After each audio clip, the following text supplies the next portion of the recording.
In today's segment, we'll be looking at Victory in the Pacific.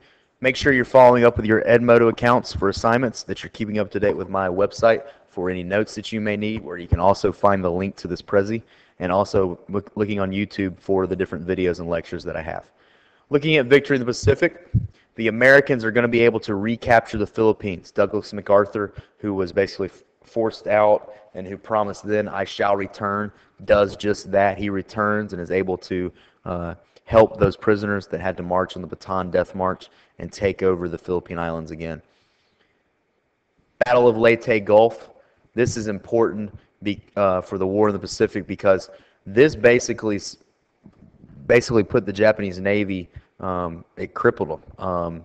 It was devastating losses for the Japanese Navy. They tried to put all their ships into this pretty much, and the Americans won out. And so the Japanese are kind of desperate from then on.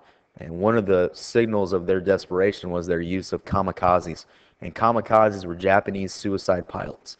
And so this is a sign of their desperation that they were using suicide missions with their planes to destruct American naval vessels. Iwo Jima, which the picture for the background for this whole Prezi is the picture of Marines planting the American flag on the island of Iwo Jima. Iwo Jima is considered one of the bloodiest battles of the entire war in Europe and Pacific.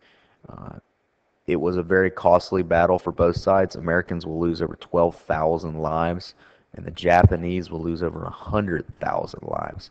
And this just proved that the Japanese were willing to die at whatever cost to defend their lands. Iwo Jima was an island that would be used as part of the island hopping strategy. It was going to be used for the invasion of Japan as an air base for planes that would later take off and drop soldiers over Japan, planes that would later take off and drop bombs over Japan. And here the Americans were wondering, if it took 12,000 American lives to take this island and it cost the Japanese 100,000 people, what's it going to take if we actually invade Japan? And that's what they had believed was going to be the case all along. In fact, the island hopping strategy of Douglas MacArthur was setting us up for the invasion of Japan. So we realize the Japanese invasion is likely, but we also know that it will be costly. Some estimates put it at American lives lost during the invasion alone would be 500,000 people, 500,000 people. That's a lot of people, and that's something that President Truman, who became president following the death of Franklin Roosevelt, does not really want to weigh out. How is he going to save American lives, and how is he going to bring the war to an end quickly? When Harry Truman becomes president following Franklin Roosevelt's death, he is told about a secret project the military had been working on called the Manhattan Project.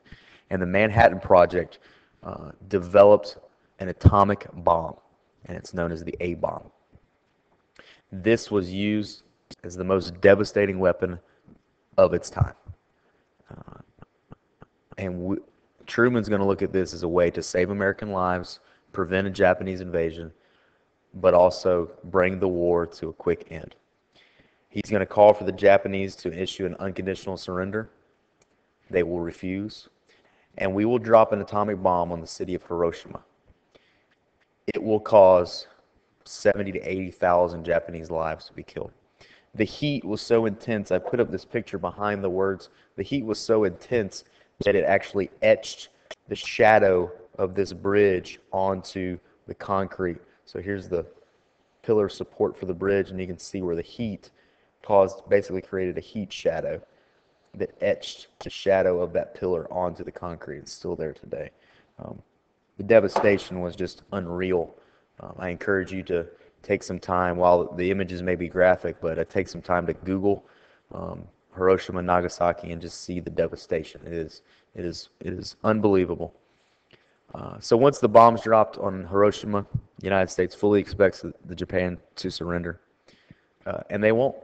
And 3 days later, the United States will order the dropping of another atomic bomb on the city of Nagasaki, another factory city that was producing for the war effort.